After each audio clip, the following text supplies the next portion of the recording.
second time around against a team like Kansas City. What are some of the special challenges of their defense as you guys get ready for this game? Yeah, it starts with Chris Jones. Really an unbelievable football player. And when we were playing them and he was out there, obviously presents a lot of problems to a lot of defenses, makes you do adjustments in the run game and the pass game, and Spags does a fantastic job being very aware of that. And they have a lot of schematic things they do to kind of counter how you feel you may have to handle Chris Jones. So that's really where it all starts. And then beyond that, like they're a very well-coached defense. They don't make mistakes. They play extremely clean football. They got physical linebackers. They got scrappy DBs that all can make plays. They're this point in the year, every defense that's left is really good, and they exemplify that. What did you feel like? Obviously, the throw by CJ helped get you guys going, but what do you feel like was really the thing that kind of got you all clicking, and do you feel like that's something that you all could potentially replicate? Yeah, I'd say, I really actually think you kind of hit on it. That throw by CJ was big. We for a while, the message on offense has been like, we need a spark.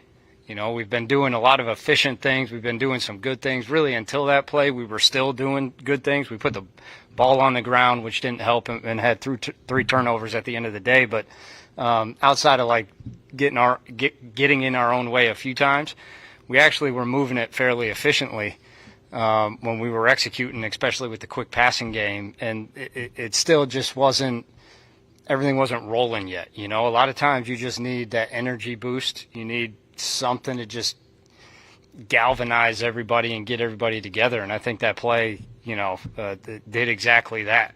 And would it have worked if we didn't fumble the snap? I have no idea, but I sure am glad he did, because everyone's just demeanor after something like that completely changed. And the confidence we played with and the swagger that they started playing with after that happened, that was huge for us. That was a big spark. Man who's been in the elements today out there. Is it important to get outside and practice outside when you know you're going into whatever the elements will be on Saturday? Yeah, I think it's always helpful. The closer you can get to what it's going to be like on game day, the better it's going to be for you. Obviously, when we were out there, we got a little bit of rain, made the field a little slick for us. But truthfully, when you go play in cold weather and it gets real cold and that field starts to freeze, it gets a little slick, so it's good training for us. And thankfully we got a little cold wave coming through right now, which is helping acclimate a little bit. But I really think at the end of the day, we're prepared to go play wherever we need to play, whenever we need to play. And at the end of the day, I think, like always, we feel like it's going to be about us and what we do. Talked about that energy and that confidence that you got off that play.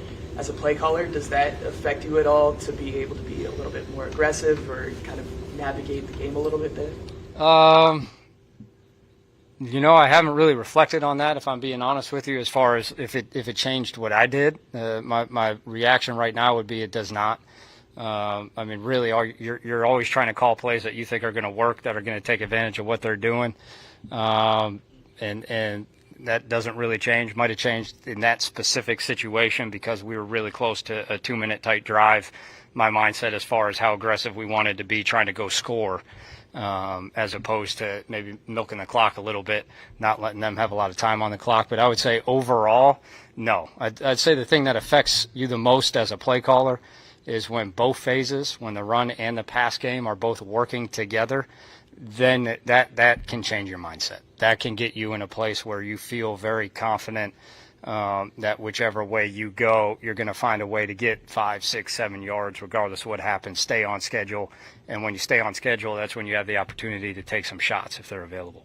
What do you think of Mixon's ability as a receiver? And do you think there's been more opportunity to maybe get him involved in that area a little bit more? Yeah, I think he's a really good receiver, actually. I know, we worked it a lot in camp. I'm sure all you guys saw that. We did a good amount of it in camp. We did some of it early in the year. And I think as the year has gone, probably have gotten away from that a little bit. Wanted to make sure he was fresh for some of his carries, but without a question, that's something that's on my mind and been on my mind. Like, how can we make sure we make use of a guy that we think is an excellent player? How much it helps that You been in that building recently in terms of the noise, the offense communication?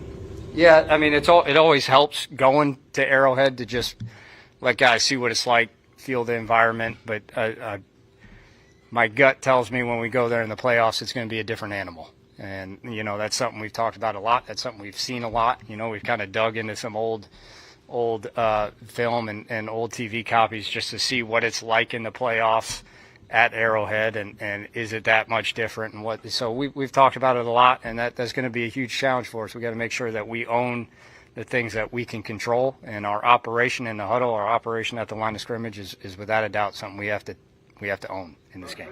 Standpoint, what's it like where you've talked about CJ's footwork, going through progressions and all that, but now it kind of seems like his legs have added like the whole element that is pretty useful for the offense. What is the balance between coaching, hey, go through your progressions, but take off whenever it's there? Yeah, it's massive. Like, we embrace that without question, especially when he does it the way he did it in the game, where, you know, we use the verbiage command the pocket. He has ownership of the pocket. He feels very confident. He knows where he's going, and you threaten second-level defenders with your movement. Like, a lot of times you roll out and you go backwards and retreat and get to an edge that doesn't necessarily threaten defenders. It just eliminates half the field for you. He's made some incredible plays, still throwing it back the other way, but it's harder to be consistent that way. When you can escape up and out, that's a game changer for a quarterback and how that affects the defense. And for him to do that in the game that we had here, I mean, really opened up the entire defense and the entire pass game for us. So that's without a question something we embrace. We talk all the time about when, maybe when not, but if he's making a productive play, I mean, when he comes to the sideline, we're all dapping him up regardless, you know, so we fully embrace that part of his game. It's going through a similar situation that you went through last year when you all played Baltimore early in the season, and then you had to play them again in the divisional round. It's the same thing. It's similar to now going up against Kansas City, played in Week 16. How different does the plays have to be? Because I know that you say that there's a lot of things that you all like, that you stick with, that are good, but they're also out on film. So how do you switch up and change it up going up against a team that you've already played just, you know, less than a month ago? Yeah, you got to balance it out, right? I'd say I can see how you make the comparison, but the Baltimore situation last year was a little different just because there was so much football between when we played them week 1, and then at the very end of the year, and there was a whole lot of things in between, including like our own development as an offense and CJ's and you know, where we got in the pass game. So that was a little bit of a different animal. This one, definitely, you know, having played this close and this recent, there's a little bit of a chess match, I guess you could say, where there's things you know you're going to want to do and you're going to want to take advantage of, and you feel that you're very good at them. But more than likely, they probably know you're very good at them also, so they're going to have some change-ups to try to take those things away. And really, it just comes down to balance. You know, like how do we as an offense do our job together to keep them off balance? If they start overplaying something, do we have the offset to counter that so we can just keep them shuffling their papers? Nico Collins, what are some of the special qualities you see from him that make him such a go-to target for you? And with the other guys, how much do they need to do a little more just to take some of the pressure off of him and contribute, whether it's tight ends, receivers, and backs? Yeah, I was really proud of our entire receiver group in that last game. You know, I think for us in particular, that game really exemplified like perseverance and character on offense, and I think Nico like leads that. Just an incredibly humble human, incredibly talented human, and he gets the most out of his talent. You know, he does not let any of it go to waste. Works incredibly hard, dedicates all the time he can, helps others when he can, and I mean it's evident there's a lot of guys right now trying to take him away within our concepts, and he's still finding ways to get open. He's still finding ways to make plays. He's still finding ways to get 30, 40 yards after the catch on a lot of these things, which are huge for us and enabling us to get chunk plays or stay on schedule. But probably what I was equally proud of in the last game was our other receivers and what they were doing around him. Like CJ had options on where he could go with the ball. It wasn't just a one-man show, or it wasn't just Dalton. It wasn't just we got to give it to Joe or DP every play. Like we did feel pretty good about where, especially in the second half, about where we got really as an entire unit and what he can do.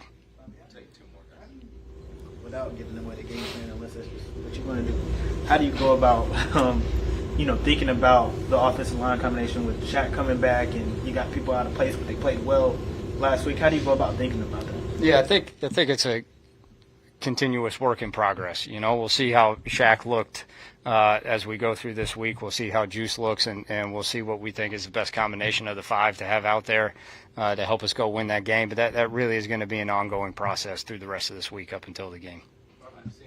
Last two right here. Go ahead. You can go first. Go. With another shuffle coming at the tight end position, what kind of challenges does that present with Cade not being available to you guys? You've got Irv, you got Dalton, you got some options on the practice squad.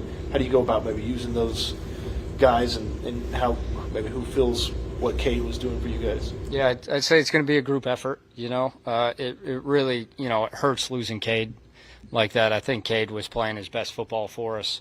And I thought in that game in particular, he was playing extremely physical. He was involved in the pass game. He was a big part of why in that 4-minute drive we were able to hold on to the ball as long as we did. Really, I think we all hurt for Cade after that last one. And to make up something like that, definitely the guys we have, Irv and Dalton, are going to have to step up and take on part of that role. But we're also going to have to be able to vary personnel. So we're going to have to be able to use some other guys in similar type areas and maybe use some scheme to help change some of that up. And we'll have to be creative in some ways. Thanks, Bobby. Thanks, everybody.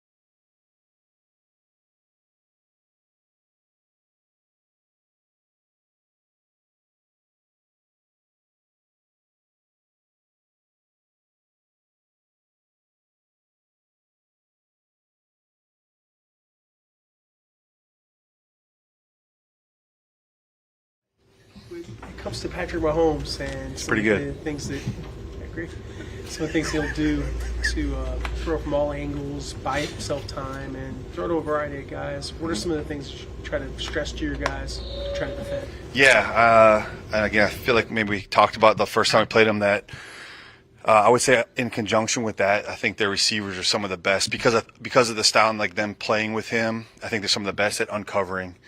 Just in zone, obviously Kelsey is special at it. So I think just having awareness of trying to stay connected when we're in zones, even like obviously we're in man coverage or those things, you're matched up. But even when you're in zones, they're not just going to run to you just because a route on the paper says he's supposed to run a 7-cut or run this. Like they're going to find ways to sit down and uncover in those zones. So just awareness of obviously like kind of the clock when the plays are extended, and then just how those receivers are going to try to work open in zones and scramble Joel's mechanics and all sort of things. So I think that's going to be a big part of that. Matt, I thought it was going to be one of them. in your coaching group there's video that came out, obviously, of Frank pretty excited on the sideline. When you guys are working together and obviously using a lot of the same players and special teams that work with you, what is it like just seeing his relationship with those guys and what they get out of what they do on special teams, and just also you as a coach, like when you see him so hyped about them Frank doing question. stuff, what is Yeah, he's got special energy, man, special energy. And it's cool, I always try to obviously when we're about to take the field, we're punting or something. So I always try to get down there where we're about to be, and I'm always watching Tommy and a lot of our guys that are covering those kicks and stuff. And Frank's got more youthfulness than me, so he can jump higher and all that stuff. But yeah, it's just fun. It's just I think our sideline's got good energy in general, and he's obviously a big part of it. So it's just a cool interaction. All those guys I think appreciate like the starters like appreciate the work that those guys are doing on special teams too. So like everyone kind of watches those plays, and we're usually like talking trash to like our gunners or whatnot, like guys that are covering those things. So yeah, it's pretty cool. You guys faced a pretty good selection of quarterbacks during the regular season. And as the season has progressed, how do you feel like the defense has grown, and it's just facing so many different offensive schemes and whatnot kind of prepares you guys for this matchup? Yeah. I feel like I think actually Meek mentioned this. I feel like we're battle tested. We've seen a lot. We've been a lot of different types of games. Close games and good backs, good quarterbacks, like all those things. Receivers, everything. So, you hope as you go through the season that it's part of like the accumulation of reps, and you're banking those things that like whatever comes and whatever gets thrown away, this game's going to be different. It's going to be different than the last time we played them. It's going to be probably different than any game we played this year. You can't chase the game. So hopefully like that history we've had with our players and coaching staff, and just sort of like helps you kind of like get through whatever's thrown our way, because something new is going to pop up this game for sure. What is perfect football weather to you? Man, I don't know. All of them. The ones we win, that's perfect. Yeah, I don't. I grew up in the Northeast, so like I'm used to it. My last college game was in a snowstorm, so like that's just kind of what I grew up. But I'm a fall guy. You give me some like nice brisk fall with the leaves turning and stuff. That's my move. To kind of physically get after the Chargers, and how much do the return of healthy guys like Foley and Autry help you rotate those waves in that can attack? Sure. You probably answered your own question. Appreciate it. No, I mean, like they're special players. They're good. Like we've obviously like, brought a lot of those guys in to play for these moments, and that that's why they're here for playoff games, and we've got a lot of good rushers, and I think one of the things, there's just a lot of unique rushers and unique styles, and I've said this before, getting Autry back, like, healthy, and just he's a unique inside rusher. I mean, Foley is a special player, especially in the run game. He's stout. He uses his hands, like you saw that first 3rd-and-1 stop down the red zone where he really knocked that guy back. So just kind of like getting that group really cooking. I mean, you just try to stay out of their way, and again, sort of like all the other positions we talk about, just try to like put them in the spots to make those plays and to really maximize like their talents. And they, as a unit, it was a really good game for all of them for sure. Coach, to follow up on that, what have you seen from the bond between that defensive line unit and Coach Rod Wright? Yeah, man. Coach Rod's done an awesome job, and Nate, and I have a history with Nate from past jobs, but I would say, and you probably you might want to do a follow up with Strauss at some point, because the O-line, D-line meeting rooms are right next door to each other, and like it's like every time the meeting starts, the D-line meeting starts, it's like a hype fest. I mean, it's like there's music, it's loud, they're like talking trash, they got clips up, like it's hard. I know I've talked about this. It's the D-line, they have more meeting time separate, like because a lot of times the back end is getting together and doing stuff. So they have more meeting time together, and they have more individual time together, right? Because we're doing group installs, we're doing pass stuff. So it's hard sometimes to coach and to keep the energy level up and to keep the interest up, especially where we are a front that's sort of like, this is our techniques, and we kind of like do the same things. We want to be really good at what we do. So to coach, for those two guys to coach that style and to keep the energy as high as it is and as it's been all year, like it's week whatever we're going on, and like literally this morning's meeting, like I walked down the hallway, I'm like, good Lord, man, it's like it's wild in there. So I feel like it starts the energy and keeping those guys engaged and keeping it fresh week in and week out. Like those guys have done a really good job, and Rod's really led that room to a good spot. Burke, you brought up a message that Aziz had for the team leading up to the Titans game. CJ, after the Chargers game, brought up another message that Aziz had leading up to that game. Just since he's come back, what impact do you feel his leadership has had? And then also, just what's the impact of having him back against the Chiefs after not having him the last game? Yeah, like obviously like highly respected player and person in the locker room. So, I know, man, going way back to training camp and talking about offense and defense and those guys crossing over. So like to hear offensive guys talk about like what Aziz has been and his messaging has been. And man, there was one little subtle thing in the game of, we had a front end and they tried to check a play and he slid the front out, and then they actually tried to check it back and he slid it back. You know what I mean? So like little things like that I don't even know if a lot of people notice, like in terms of like on the field stuff, like that to me was like the biggest impact for him to be able to like really like take the game plan to the field and like to really able to like play that chess match and really try to get guys lined up. Like he did a phenomenal job of like really like orchestrating a lot of stuff out there. So it's a really cool. It's just really cool to have him back going for sure. To follow up on that, there's a clip of D'Amico talking to Aziz after you guys made a play and said, "I can't wait till you're a defensive coordinator." What do you think about Aziz's future as a potential defensive coordinator? Yeah, sure. I don't know. I'll leave that. You guys ask him that, man. I don't know. He can probably do better things than coach, man. I always tell people don't coach. But no, yeah, he's got a great mind for the game and for defense. And like I said, I think he's just, and he's been in big games before. He's been in the system. He's been with D'Amico before. So all those things add up to that sort of shared history a little bit like we talked about, what we've built through the season. And just, I think his understanding is at a higher level. Like you're not taking football 101. He's in the advanced classes a little bit in terms of what he's seen out there and how he can kind of orchestrate. So if he wants to do that, sure, he'll probably have a good role. Coach, can you talk about the defensive backs handling the ball? Because a lot of times you will see a defensive back just dropping the perfect interception, but here you see grabs that maybe some receivers will envy. I'm sorry. Or the defensive backs, how they handle the ball. Yeah, I mean, I know we've talked like Sting's, I think, pretty unique with the ball in his hands and catching. Like he's got great ball skills, and obviously Kalen, like in that room, and Kamari's pick was, he snatched that. We talk about having aggressive hands, and like going to get the ball and then pulling it away and pulling it down and those things, and they're all like the mindset of like we're going to attack the ball. And we try to say there's no such thing as a 50-50 ball. Everyone's, it's a 50-50 ball. Like, man, that's our ball when it's in the air, So I think it's a skill set for sure, and it's a mindset. Like, I think those guys, like, man, when the ball's thrown to them, like, they want to go. That's their ball. They want to go make it. And so I think you see that in, like, the attacking the ball and the strength of hands. I mean, Sting's got that patented, like, I don't even know how he does that, the little over-the-shoulder hook thing that he's got. That's his move. But those guys have strong hands, and they're really aggressive when the balls come to them. And I think the mindset of like, man, that ball's coming at me, like I'm going to make a play on it. So I think that's the starting point. Thanks, Bert. Cool. All right, guys.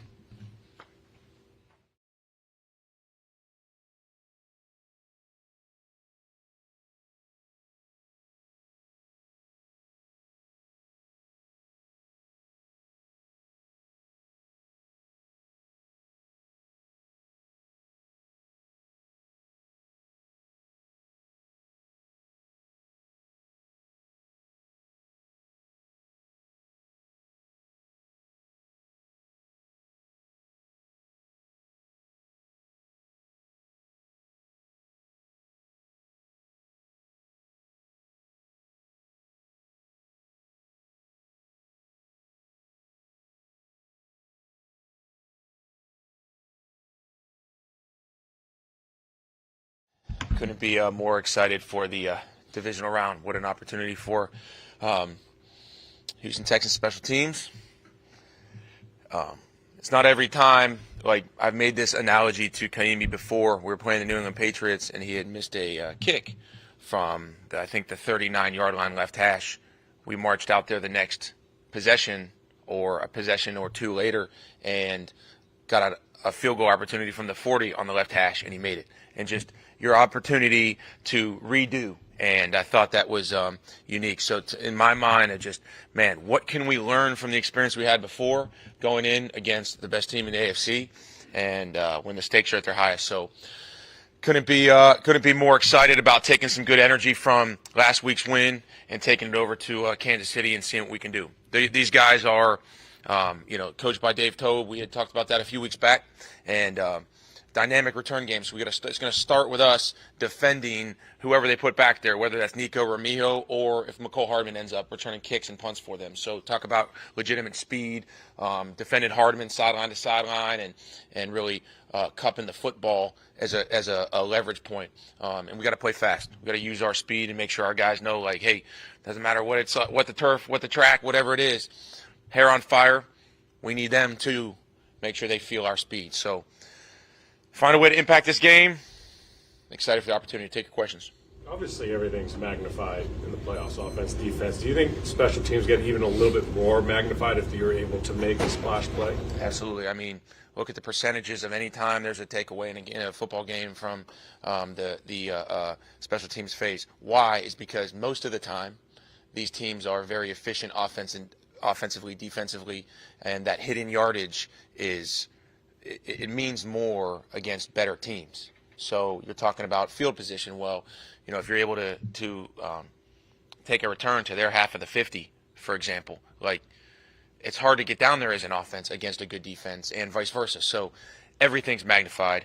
But that doesn't mean, where I come from, the bigger the moment, your world focus gets smaller. And that's how you stay, hey, where's my first step? Where's my hand placement jamming this gunner? That to me is how you play in those magnified games. Have you looked at all the reaction that people have had and fans have had of you running down the sideline? I was right onto the Chiefs right away, but I definitely had a few text messages sharing that. What I want to take from that is all fun, good, the goofy guy with the big nose running down the sideline, but like D'Angelo, I want everybody to understand that I can't explain how happy I was for D'Angelo Ross. Like, cut, brought back, P squad, elevate. Like, the amount of pouring into that is just, it's special, and it culminates in a moment like that. And then the other half of it is, like, nobody's yet mentioned Danico Autry. Like, we have been working our tails off to try and knock down a kick, have been missing him in there, and finally gets in there to do it, and what a bigger moment. Just steals momentum right back. So just happy for those guys. Coach, after the game, D'Angelo said that you having him prepared like that made him available for that moment. He said that you all practice. He said he didn't even know where the ball was. He just heard the thump. How often do you all practice that type of, what he did on Saturday? Talking about the block or the yep. So yeah, rule of thumb is this, and we were benefactors of them in that instance. So if the block stays behind the line of scrimmage, it's a bingo call every time, because if it's a field goal, they can pick it up. If we knock down a kick, their kicker can pick it up and advance it for a first down, and they keep driving. So the mentality is to just put one thing in your guys' head, in the players' heads, like as soon as that's knocked down and it's behind the line of scrimmage, let's go. Not so they say, oh, we want to tackle the guy with the ball. If everybody's scurrying for it, only good things will happen. That way you nullify a first down from ever happening. And in this case, it's obviously a conversion attempt, which I had heard that was the first time it's ever happened in the history of the NFL playoffs. Like, that's sweet. So good for D'Lo to have that kind of in his stable forever. But yeah, that's a mindset where for us, we need to get on the ball, and and when we are blocking it, we need to make sure we attack it. That way they don't advance it for a 2-point score or a first down. Same on a punt. We knocked out a punt for the first time, and that sucker rolled 35 yards. That was wild. But the right play, and if anybody wants to question, like, the right play is to Peter anytime it getting poison, get everybody away from the ball. Why? Because you all go back and watch the Cincinnati-Dallas football game, and there's a block at Dallas, and it rolls off of one of the teammates, and it's first down going the other way. So only bad things can happen. You live to fight another day on a big play. So I'm happy our guys took that from the classroom and the situational football messaging to the game when it happens. How much pride do you take in, like you mentioned, D'Angelo, up and down, cut, and practice squad, all that, that such a big amount of your group is guys like that, where that's their shot to show what they can do, or potentially maybe their last shot, that's kind of the group of guys you work with a lot of the time. Yeah, and it's fitting personality for me. I take pride in that. I hope everybody in the room understands that, and I believe they do. Guys who, you answer the question yourself, like, it's so special to coach players that have mental freaking toughness. You develop, like, you can't just say I'm mentally tough. You got to have, since your experiences from Little League football on the way up. And, that just never quit mentality from guys like D'Angelo. Like, I mean, he's not playing at the biggest school in the country coming out. He's small, whatever tags may have been labeled to him. And just to keep fighting in that mindset. And that's the Texans special teams way. And, yeah, very proud of him. You touch on that, the poison calls, and this doesn't really have to do with you guys necessarily, but every week you see somebody on a punt return, like, fake jab at a ball that's sitting. Maybe I'm an idiot, but, like, what the hell are they doing? Like, what's the mindset of what they're trying to do there? Yep, and you're saying as the return player, like somebody else around the ball? Yep, so there's a couple things. Like, if I'm the reason why is if I'm on the punt team and the ball is rolling and I touch it, that is free for the return team to pick it up, run, and it doesn't matter if they fumble or not. They have to possess it and down it. That's why there's a downed ruling. So maybe there's some of that going on, trying to play some gamesmanship there. Yep. I don't think you're an idiot. Is that what you said, your own words? I do not think you're an idiot, but I don't want to put anybody in a situation where you're at risk for your own team to fumble. So, yeah, I think it's just the smart plays to get away. Playing some of that game usually results in bad things only. So, go ahead. Frank, last in December, I asked you about tapping into Tommy's knowledge and being at Arrowhead. Going back again, because the weather temperature, how is that? Because it's going to be roughly, I think, expected about 27 degrees. How does that affect your kicking game? How, with the wind swirling, Tommy's punt, and then kind of is what he's got to do depending on which end of the stadium you're kicking from. Sure, yep, and we've already had those discussions and preparing the mindset. So how are we going to approach our kicks during the week? Maybe it's nice here, or maybe you're kicking inside, whatever it may be, but it's with the mindset of what we're expecting, and then we're going to adjust on game day. The best ones have to adjust. So kick to kick, taking a blade of grass, feeling the wind is going to be different in the first quarter than the fourth quarter. So it's a great question. We have to be on point, knowing which, how we're going to play that kick and line it up. So same with the punt. And, yeah, we've used Tommy as a resource for that, and we're going to be at our best on Saturday. We'll close the chat. This is a little bit of a dated but also relevant question. A couple of weeks ago, Texas was playing Arizona State in a college game, and Sark talked to his kicker before that he missed the kick. I'm curious what you think of that, and then to that point, in those type of moments, at what point do you check in with Kaimi, and then also you just leave him alone and let him kind of do his thing? What's kind of the balance? Yeah, fair question. Never met that coach and don't want to speak to his process. From just to speak to mine it's Sunday or Saturday is not earned, in that moment. It happens today, it happens yesterday, it happens in the OTAs all the way through. So we have our process. I'm not the type to interrupt game day process that we've spoke about since, 8 months ago with Kaimi. So, but we have had learning experiences, and I've drawn on that this week, actually. So it's funny you asked the question. Take you back to Kansas City the last time. We missed a PAT after a long delay in the football game of real time. And he's sitting out there and just kind of on the white, waiting for the field goal unit to go on and envisioning his rep. And we talked about, okay, got to go. Like, there's some time here. Go back into the net, get one more kick. Let's reset and let's stay back into our normal flow as best we can. And that happened in this game versus the Chargers. I believe it was the interception, ruled incomplete, brought back, review, then a foul adjusted onto it. And I said, hey, it's going to be second down. We need to go back into the net. So there was a point where him and I have a great working relationship of just him staying into his process. Each coach has their own, so can't speak to the college coach that you're speaking of. But for us, these are pros. They know their process at better than anybody, and I'm there to support them in it. And we have really good workflow as far as how we want to handle those on game day. So really fair question. Try not to interrupt what we already have in place for our guys. So bring your juice. See you boys there.